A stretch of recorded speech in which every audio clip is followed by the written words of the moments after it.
Hello, I am here with George Siemens, who's broadcasting from the wonderful island of Kauai. I sort of wish that we could spend the next 20 minutes talking about Hawaii and the island of Kauai, but education is also fun, so we will make do. Before we really dig in, though, George, could you just tell us a little bit about yourself and your sort of narrative arc? Sure. And Matt, great to spend some time with you. And, next time we can just coordinate to do this in person. There are times where Zoom is suboptimal. I'll try and keep it sort of short. I often sort of describe, a career-long trajectory of systemic change and trying to invoke and provoke change in the education sector that increases its focus on learner success and makes it less about sort of the systematic bureaucratic sort of inefficiencies and more about how do we help get learners over the line at whatever their personally defined success is. And so that's sort of the broad vision I have is that, what kind of systems change do we need to provoke in order to realize a more effective system? But the component or the subcomponents of that has sort of had a few little arcs that have come on. I was at Red River College in Winnipeg, Manitoba at really late season. I started blogging and playing with Blogger, which was the platform. And I had that experience that many of us have that kind of sets you on a different trajectory. And what amazed me was I could contribute to the web. I didn't just consume. And, Tim Berners-Lee's original vision on a Yeah, read, yeah. write web. So that sort of drove me in the first stage, which was this idea of networked learning. And, did some, work on this idea of connectivism, which got some recognition. And it was around 2003, 2004. And then eventually I started looking at how do we scale learning? How do we scale the experience of learners? And that sort of resulted in the second phase of my career where I spent time looking at massive open online courses and how do we make learning affordable and accessible to a population that might not have access to it before. And then shortly after that, I do these in 5-year blocks. I ended up looking at learning analytics as a domain. You're seeing this tremendous amount of data being generated. And in 2012 or 2010, 2011, I started the Society for Learning Analytics Research, which is still the largest academic community globally that looks at learning analytics and the use of data to understand psychological, educational related processes. And then about 6 years ago, 5 years ago, as you were starting to see AI coming on, but 3 years pre-ChatGPT hype, I was starting to see these metrics that were indicating AI was outperforming humans in a number of domains. And there was this EFF had this site called an AI Progress Index, I believe it was called. And it was just a capability where you would start to track how AI is better at reading comprehension or makes less errors in image identification and so on. And so that was my turn into it. And then more recently, that work manifested in the current project that I'm doing with Paul LeBlanc, where we're trying to look at what is a learning system that focuses on providing opportunities for individuals, enabling them to realize their goals on their terms in a developmental structure that gives AI space to be AI, so moves away from discrete declarative knowledge learning and more so to sort of human development, self-regulatory, inter-AI skill set development and so on. So that's a very quick arc, but the primary focus, as I said, is how do we make the systems of learning serve the learners in a way that enables them to realize the goals that they have. I love that. And I do want to ask what you and Paul are up to. But before I do, there's something that struck me that, frankly, I am like currently wrestling with. And, I think it's that the notion of connectivism, sorry, and the distinction that you make with MOOCs related to that, which is there's the traditional MOOC, which is sage on a stage. I tell you stuff that you should know, and then maybe I quiz you on it after, maybe not. And then I was reading a little bit. There's and you'll be able to give the right academic nomenclature, but there's like a connectivist MOOC. Am I saying that right? Yes. And, for me, again, very personally, I think of newsletters in a similar manner of Yeah. historically my newsletter was me projecting my thoughts and like, that's all well and good. And like, I like my thoughts, but I've been really struggling recently with like, how do I get more involved with readers and develop stuff in collaboration with them? And it's something the current set of newsletter tools, which you're also familiar with, you write a fair amount, which didn't make your narrative arc, but I think is important to recognize, isn't really available. And I don't have any good ideas for what type of tools I can use to bring that sense of developing a thesis together rather than me projecting my thoughts. So again, you might have no thoughts whatsoever on this, but if you do, I'd sure love to hear them because it's been something, especially the past couple of months, I've been spending a lot of time thinking about. So that's a little bit of for some of your people that you interact with or your listeners, I mean, that's you're playing insider baseball, AKA, 2012, right? Where we were starting to pay attention to this, this is just around the time where Stanford and then, MIT and Harvard started in the Coursera edX space. And, one of the things I always sort of agitated against was that the new ways of learning, to my thinking, should not inherit the mindsets of a classroom structure, meaning they should activate the latent capability of each individual and the latent capability of each individual to teach others, not to be recipients and consumers of the framing that someone else has offered them. And so that's where that distinction that you just raised, which I haven't heard in a while, but is absolutely the right one, which is, what's the difference between, we call them XMOOCs and CMOOCs, right? An XMOOC is just the traditional, what you see with Coursera, and I take courses like at any given time, I could probably write down 15, 20 courses I'm taking, right now. So I love MOOCs. I have nothing. I love the ability for to digest and go through new topics and topics of interest and so on. But the one thing I always find is exactly what you're hinting at, which is we flourish, if you will, in relation to others. Exactly. We are better when someone we're learning with provides a provocative insight or gives us a curveball that we just didn't see coming around how you might see a topic. And I think we lose a lot when we have a unitary stream of understanding. And that unitary stream is a faculty member and learning designers structured this topic area, taught it in a certain way. We take it, we get assessed on it, we regurgitate. That model is just too linear. And I always felt that the optimal way is for me to be related to you, to be related to other peers, to be globally related, to hear international perspectives. And so it's really this network framing. And I think MOOCs themselves didn't nail that part of it because it's so easy to duplicate teaching and to duplicate educational content. You have a lecture and any 1,000 people can watch it. Engagement is hard. We're not great at scaling engagement. And I think there's a possibility with the current flavor of generative AI tools that we'll get closer to scaling engagement, where we might have that capability. But then I'm worried that we're going to push that relational engagement to human AI rather than human human. And so I think we need exactly what you're saying. We need a different architecture that promotes us dialoguing versus us broadcasting. And very much we have a broadcast culture now in our learning space. Andre Karpathy, And absolutely. just everywhere. Just Yeah, to yeah, pause, like that is like the news is all about broadcasting. Instagram, yeah, all the social networks have 100%. devolved to the very small population that broadcasts and the Yeah. very large population that consumes. So it's a learning, but it's also everything. Yeah, it's learning in a structured frame that is insufficient to capture the complexity of knowledge as a whole. Because Right. knowledge as a whole means everybody has an opinion, you dialogue, you debate, you learn. And so, yeah, I have no answers to your what tools do we do, but I very much feel Rats. your pain, right? Because yeah, we need to get to engagement from broadcasting as much as possible. Yeah. Well, maybe it's something we can work on together because it's been eating me. Um, Yeah, well, I can see why. let's jump in. What are you and Paul doing? I watched the videos. I Yeah. watched the videos. They're great. I saw you guys hanging around in the hallways at GSV. So I know, and I know you've been working on it for the better part of a year at least, probably longer, at least in the idea stage. And it sounds like it's coming to market. I'll just give you the floor from that. Yeah, well, I think the broad vision that started initially, and it actually was an ASU GSV conversation, but it was this idea that what does an AI model of learning look like where you don't serve the needs of the existing system? And by that, I mean, you don't have the challenges of we've got to teach a certain way, we've got a certain kind of a course calendar, you have a certain 12-week structure, you have certain accreditation on the outside that you have to attend to. Like, what if you just started and said, this whole thing, this whole opportunity of learning, we can shape it 100% based on what interests us and what's capably embedded in the technology. And I'd say even without AI, the university system could benefit from that kind of a framing, because I think in a lot of cases we limit what we do because of the structure of our systems, not the affordances of technology. So we thought, well, let's spend some time thinking what's possible. Like, what does AI do well, and what do we need humans for? What can we scale, and what can we not scale? And a series of related questions that came from that.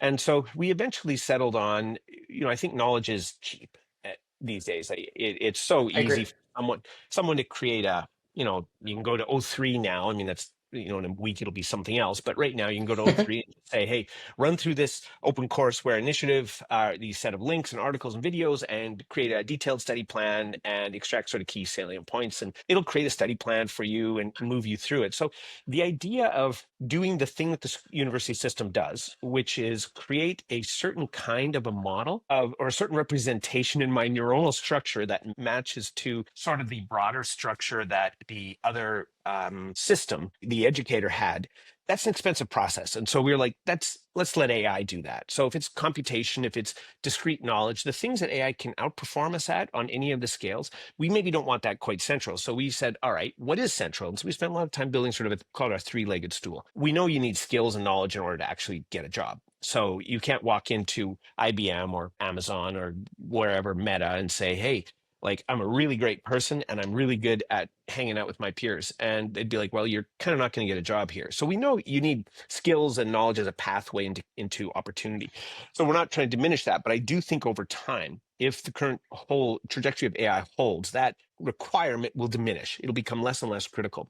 And then we're going to start looking at two other critical domains. And one, there's so many reports on this, so it's not even worth touching on, but it's the human skills, the durable skills. Sometimes they're called Sure. soft skills, but Of it's that course. whole pair of things that enable us to work well, self-regulate, and engage with the world.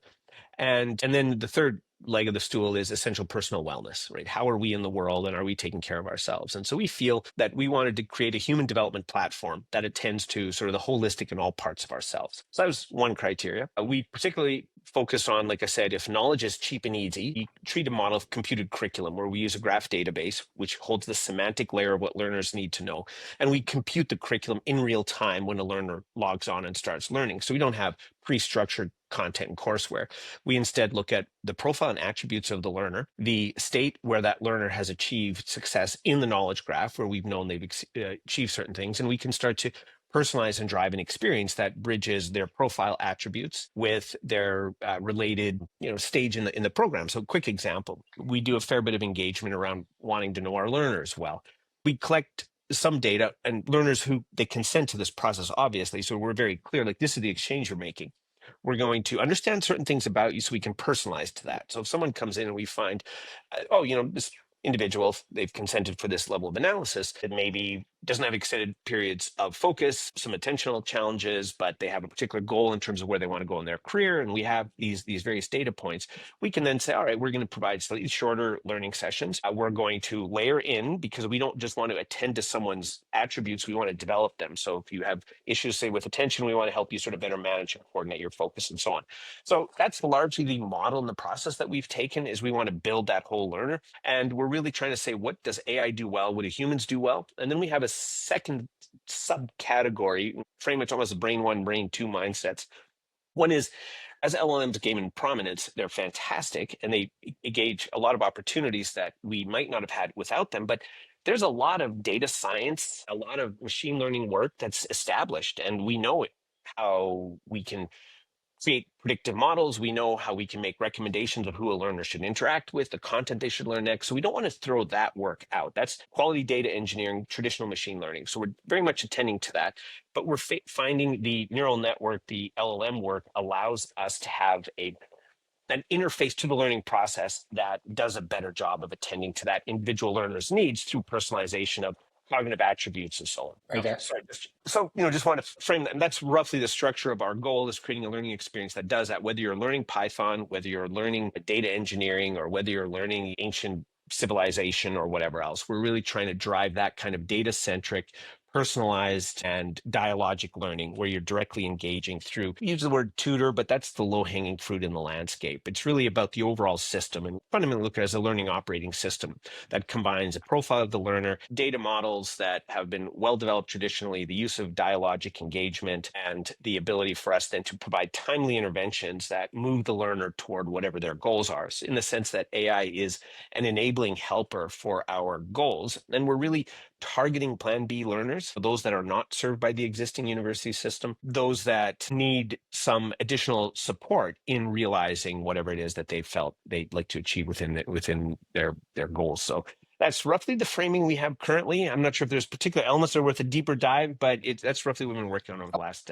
I honestly, I'm sitting here being like, I have to figure out how to choose which ones. I just to like sort of skip around a little bit. Some of the things that I heard that are personally sort of interesting. One is this notion that trying to remain unconstrained by the sort of existent, I'm going to call them regulatory systems, and I think that's both literal and metaphorical regulatory systems for how the current world operates, I think is really important. I think I saw just literally this morning, Duolingo announced their newest subject, which I don't know if you saw, it's chess, Yes, chess. Yeah, yeah. which I think is fascinating. And I have this thesis that I actually believe that there is a significant opportunity in operating outside of the traditionally accredited education system. But the risk is it's really hard to find large pools of revenue to Yeah. associate to those unaccredited learning systems, right? And Duolingo's,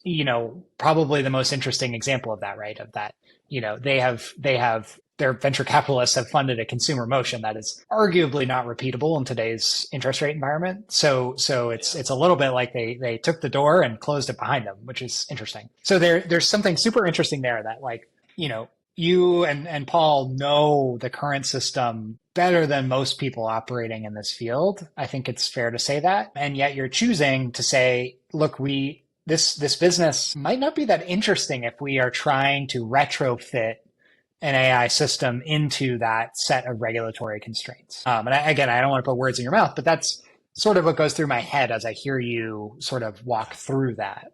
And then another, just again, to riff a little bit, one thing that I heard from you is that you're using a knowledge graph rather than a relational database to do this. And one of my takeaways from GSV is most of the incumbent players, at least in the K-12 space, talk to me about how they were leveraging their relational databases into AI products. And that will be my theme when I publish my next newsletter of, GSV is like, the big guns are using their data exhaust via relational databases to drive their AI products forward. And Exactly. yet there's a nuance that you're talking about that I don't think is quite captured by the relational database, which is learning is not linear. Mm. And it is a composite of attributes that's super hard to define in a relational database. Yeah. And again, I'm sort of educated guessing that's why you picked a graph. So if anything, I'd actually rather spend more time on that and like what a graph can do that a relational database cannot in your product. Yeah, and it's an excellent question, and we've grappled with that extensively. I mean, one really networks derive value as there's more to it. Like if you have Right. 3 courses, do you need a knowledge graph? And I'd probably say no, you don't. But if you have 1,000 courses, that changes the conversation. And if you look at a traditional university, when I was at University of Texas, developed the first learning analytics, master of science in learning analytics ever to develop 4 years from idea to actual starting to enroll students. You have different faculty teaching various courses, everything from what are learning analytics through to intro to stats to intro to data environments and all of these pieces are interconnected though. Like if you're taking an intro to stats course, there's implications to your data engineering work, and there's going to And be if you bomb implications. stats, you're going to struggle to get that master's in learning analytics. Exactly. And so, the problem is we treat these, and one of the favorite articles written by Edgar Morin years ago was called, I think, 7 Complex Lessons for the Future of Education. It was, I think, a UNESCO publication. And it really got at like we've siloed knowledge very artificially. It's not like you are, and everybody, who we meet is this interesting mix of pieces that are randomly interconnected based on life experiences and sometimes the insights that one person holds, that weird little knowledge configuration that they have in their head can provide a fantastic leverage and jumping off point to someone else. And Ronald Burt calls these things structural holes. Like you have a network that has a certain shape, and then you have another network that has another shape. And if you can bridge those networks, everything blows up. Like it just lights up because now concepts here that are understood with this bridging component enables a whole new world of understanding. And there was years ago, Don Swanson used to always cite him. He has this idea of undiscovered public knowledge, which is a solution has been created in biology, but that would be relevant to somebody in chemistry, but they don't talk to each other. So that the value of that solution being realized doesn't carry over. So our primary intent with the knowledge graph was that. And you look at the most complex information systems in the world, notably Google, They're all they're all graphs, right? And it allows the value of adjacency, right? Which is the serendipity that can come from this idea is right here. And if you actually do a nice job of assessing a learner, not explicitly, but even just inferential observational assessment with AI being the observer or machine learning models being the observer, you can start to say, oh, okay, Matt knows this, right? He explicitly did it in an assignment or a test or an exam or some explicit activity. So now we know he knows this concept. But traditionally, we found people who know this also know this and this and this. And so you can just sort of do some quick pings to say, does Matt know this concept? And it's like, yep, he does. And so you don't actually have to do that particular act of learning in order to get that node activated as known, because you can inferentially or in other ways determine that this is a capability that you have. And we felt we couldn't do that with a relational database to get at some of those adjacency concepts. I mean, you could to a degree, but it's a little bit, it's not what it's best at. It has to And be so, too literal. Like you yeah. literally have to code it usually. Yeah. Yeah, exactly. It's kind of like, and let's face it, I mean, neural networks are a graph essentially, right? Like it's just Right. at a massively parameterized scale. So that was our logic then, is we're like, we want to be able to navigate learners without regard to course and structure. Even if you look at a traditional relational database, I mean, it's very much locked into, if you have details, academic, like outcome details, they're very much confined to a particular, they primarily have membership in one sort of cluster of concepts. And whereas with graphs, it's so much easier to say, you're learning this, but guess what? Once you nail this, you actually hit these 3 objectives in these 4 courses a year down the road. Now, we'd still have the learner touch on those concepts again. Like, did you learn this? Yep, you did. Value of repetition and follow up and confirmation. But it dissolves the artificial course walls and starts to move learners into a more natural, integrated way of engaging with concepts and ideas in general. So that was one motivation. The second motivation we had, and this could be done with a relational or traditional database as well, but we were like, we want to create curriculum in real time. We don't need pre-populated curriculum, hence, generative AIs. We felt, and with RAG and graph RAG approaches, you can definitely do that even with a relational database. But our argument was, we want the semantic layer of knowledge. Because if I was to say, this is a core concept in stats, you need to know regression analysis, I could teach that to you in 80 ways. It could be draw it by hand. I could lecture at you. I could get you to read an article. I could send a video your way. There's a bunch of ways to learn it. So what the valuable part isn't the method of learning necessarily. It's the thing to be learned, or the shape of the thing. So I often talk about, we need to know the shape of the knowledge that a learner needs to know. And generative AI can repurpose it, create it. You can have, operator go out and find good lectures on YouTube that might address that. Especially for this sort of basic knowledge that is the sort of core of traditional both K-12 and post-secondary education. Exactly. Yeah, 100%. And so those are the opportunities that the semantic layer, if you hold the semantic layer, you can repurpose and address sometimes the hallucination issues that we encounter with LLMs. I mean, they're less than they used to be, but it just helps to ensure that a Well, learner is until learning. O3. Apparently O3 hallucinates more. I know, I saw that coming in. It's funny how these models go, right? They launch something and all of a sudden it's like, okay, well, we thought we addressed it, but all of a sudden we've got this new Yeah. problem. Yeah. I still view it as, my contention is they still hallucinate far less than a human does. So, let's not throw out the baby with the bathwater. And when you think of it too, I think that's an important point, is technologically, we sometimes hold new or emerging tech to higher standards than we hold, say, other technologies or other humans. But one of the things I used to lecture, I taught cognitive science for, grade, fourth year students at UTA. They'd walk in and there's 150. It's a big class still. So 150 students in there. And my job would be to go through a series of key cognitive science concepts and resources. Then, they'd had their textbook and they had their labs to do. But there's nothing in the world. And I promise you, all those 150 people, when I was done lecturing, if I was to sit down and say, each of you individually, write down and tell me back what you heard, they wouldn't share back what I thought I taught them. And part of the reason is they all come with an existing network in their head. And so what I say that resonates with their network will cause a connection. If I say something that's either too opaque or say too advanced to where they are or too irrelevant to their life, it changes their capability to understand or master or properly encode that concept. And that's the power of, say, of LLMs, where you have a cognitive approach of a learner, where you know a little bit about the learner, the background, you have a social locker, if you will, about learner interest. And if you can connect new concepts to that, you then have the ability to completely light up their capability to form novel and new connections. So that's, I think, one of the big lessons to your point of hallucination is 150 people in a classroom don't hear what I lecture. They hear who they are in relation to what I lectured. And it's a bit arrogant to think that me delivering a fantastic lecture gets everybody on the same page. It doesn't. So we really have to start with who is the learner, where's the learner at, and build the entire education system around their needs, their interests, and their goals. Yeah, I always, as I get further into my adult life, I find a certain irony. And I played soccer in, high school and college, and I was like a pretty good goalkeeper in soccer. And Yeah. one of the fundamental components of playing goalkeeper is understanding angles and geometry and like how geometry works. Like that is Yeah. a Oh, that's interesting. absolute core skill. And Yeah. yet in high school geometry class, I did like pretty poorly, at least relative to how I was doing in other classes. I'm like, maybe it was me. Maybe I just wasn't ready for the like academic form of geometry, but it never quite computed that I could understand it on such a deep physical level, and yet it Yeah. wasn't computing in the classroom. Yeah. Yeah, no, it's a fantastic example. And I think one of the things, when you look at our system of learning, and one of the benefits of working with Paul, Paul LeBlanc, who left or stepped down for as president of SNHU, you're someone who's been pushing the education system to try and be more Right. responsive of the capabilities that technology makes available. And so I think one of the opportunities with that is exactly in kind of language is what matters to you is knowledge in relation to your daily life, something you can do, something that helps you realize an interest or a goal you have.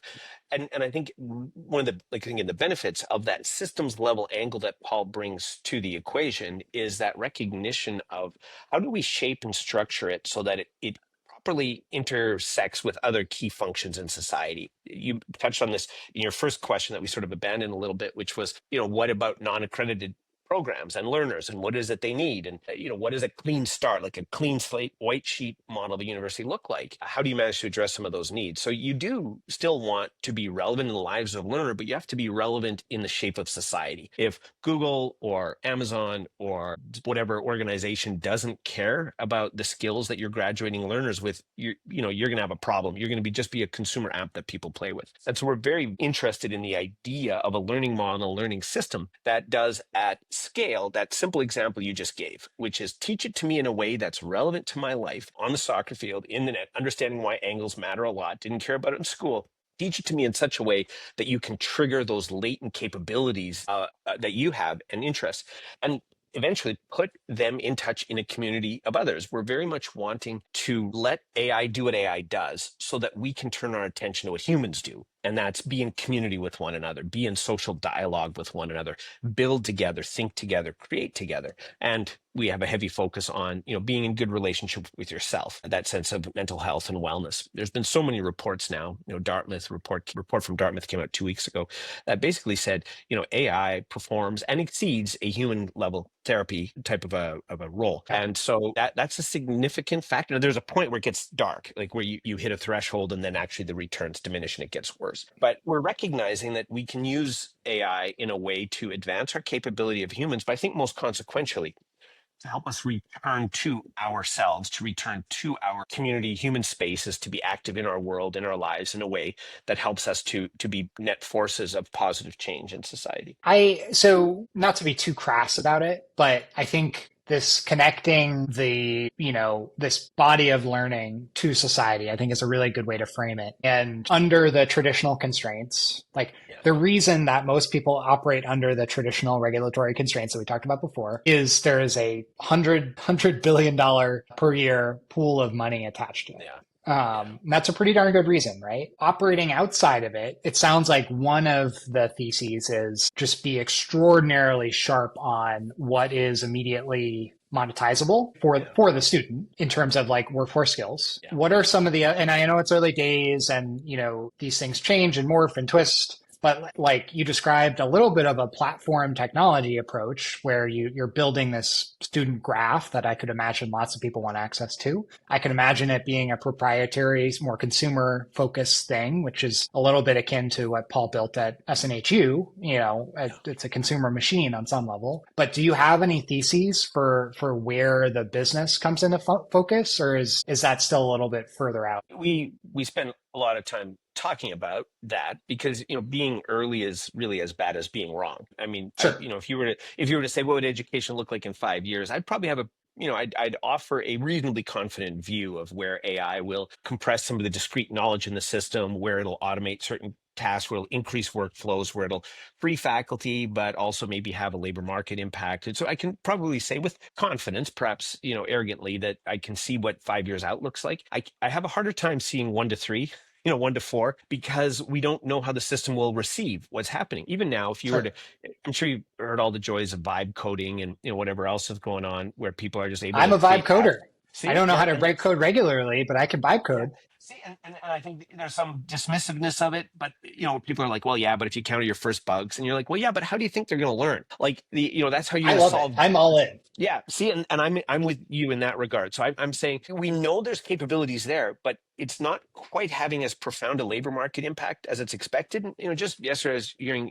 Barack Obama was talking about the labor market impact that AI is going to have on job replacement. Bill Gates similarly just had a chat a couple days ago where he's saying like teachers, doctors, like these are positions that are going to get hit hard by a change in employment because AI in some fronts can outperform and outlift the performance of a student. And so the question really becomes, where do you shift the learning? First, what type of learning do you do? I met with the Cal State Board of Advisors, about a month and a half ago to talk about their sort of AI goals and strategy. And my argument was you really have to solve two critical things in your obligation to society. You have to be very clear on what are the skills, knowledge, and capabilities that your learners are going to need in the near and short term economy. And that means just looking at what is worth knowing, what is so important that we got to go through this expensive process of encoding it in a human cortical structure versus let it sit in a weight in a large LLM. So you have to get clear on what do learners need to know, and then you have to get clear on how are you going to get them to learn the things that they need to know. So that's a secondary question you have to get clear on. Where the economic opportunity comes for whoever's in that space, I can see a future where you're going to have your innovative universities that have 100 million students. Because if the first wave of open education allowed us to scale content with limited cost for each second copy. If MOOCs and open online courses allowed us to scale teaching, meaning we can have 100,000 students in a classroom or 100 students, same cost inputs, then I think generative AI has the capability of addressing the engagement problem, which is being engaged where AI facilitates community but takes care of a lot of that dialogic learning for you. You suddenly have that capability of making that ramp and that change happen. So that's another avenue. You could say integrated within a university, where a university would say, we like what you guys are doing, what you've built, your graph model, your learner model. We, might be pick a handful of universities and you now have each of them as like a 10, 20, 100 million student university. That's one avenue. We could go direct to consumer as well, which isn't necessarily the highest priority. Definitely had a lot of interest in the corporate sector, where the interest of reskilling and skilling employees for new capabilities. Sure. So that's another angle. So short version, I think our shorter term interest is to support the existing structure of higher education and pay attention to the opportunities that individuals need in the corporate space. Now, again, our focus is Plan B learners. The existing system is not serving them. And there's 40, 50 million of them in the US alone. These are individuals who may have had a bit of Yep. university, but aren't The some realizing. college, no degree type Exactly. population. So we're not seeing ourselves as competition with the university, but we see ourselves as enabling learners to get whatever credential they need, whether it is simply a certificate or whether they want to move into a full-blown degree with a partner university. So those would certainly be avenues and options as well. But all that to say, that's premature to be too opinionated on this. You can talk to Paul or me, a year down the road, and we'll be like, oh, we did something totally different. But we're just getting a sense. The interest is strong from within the university sector and strong from within the corporate sector. So it's just about finding, how do you get that pathway? We think we have the right idea, the right product, the right concept. We've been spending a ton of time testing the app and just seeing how learners react to it. So we think we'll get that critical product. Where does it land in filling that huge market of education globally? That is to be determined. Yeah, that makes sense. I'd be more skeptical if you were more convinced of one specific path forward. So that makes a ton of sense. And I again, just to apply it to my own life, like ChatGPT just got memory, and it's like I don't know that I necessarily need memory so much as I need a graph of like what's relevant to me, right? And this is I always loved Rome research, where you had this graph of note-taking graph, and I could say like I met with George, who works at UT Austin, and also with Paul LeBlanc, and it allows me to build those nodes over time. The struggle obviously with Rome is I had to take the notes myself. So I should check and see if they have like an LLM integration where I can just record meetings and it'll put it in. But that notion of understanding the people and organizations in my life, for me, learning on the job, not necessarily traditional, degree oriented learning, but just like helping me succeed in everyday life is super relevant. Something I haven't seen a ton of. That's why I keyed in on when you said graph, I was like, oh, I haven't heard yet, and maybe that's what's coming. Then in the next wave is graph based inputs to LLMs. The sort of I think did you call it RAG, graph based RAG? Yeah. There's a graph rag. Microsoft did an interesting paper on, I think last year sometime, that sort of got at that a little bit. When you think of Yeah. it, some of the most valuable data that exists for us as individuals, for me or for you, is exactly what you're just suggesting. It's LLMs intersecting with our personal data. Now, we're not pushing that aspect right now. We're looking at, That's a whole graph model other of a knowledge. can of worms. Yeah, exactly. But when I think of it just for myself personally, I love an LLM that can crunch through everything I've written on my laptop, PowerPoints to papers I've written, to lectures I've given. I'd love to have a meaningful interface to my life of thinking. And I think when you mentioned Rome, and I use Obsidian now extensively, but Sure. it's the same kind of concept. Like, why do I have to do all the heavy lifting? Why do I have to put everything in there? Why can't I just say, hey, look, this is everything I ever did? Go through it, figure out how it's connected, give me a nice structure of it. In fact, add a time series to it so I can see evolution of concepts over time, and start making me smarter. Like, that's what I need AI to do in my life, making me more capable, or freeing up time for me to be more present for more consequential things in my And a life. And I bulwark think, of knowledge. yeah, yeah. Well, George, I've kept you far too long. I promised 20 minutes and just blew that out of the water. But No, it's I fantastic to just chat, Matt. I am so grateful for that you made the time. I learned a lot. I'm stoked for what you're building. I can't wait until I'm allowed to try it. Hint, hint, nudge, nudge. You'll you'll hear from me. Don't worry. And I'm looking forward to sharing this with more folks. Thank you. And I hope we do this again sometime soon. Perfect. Thanks, Matt. Really appreciate what you're doing.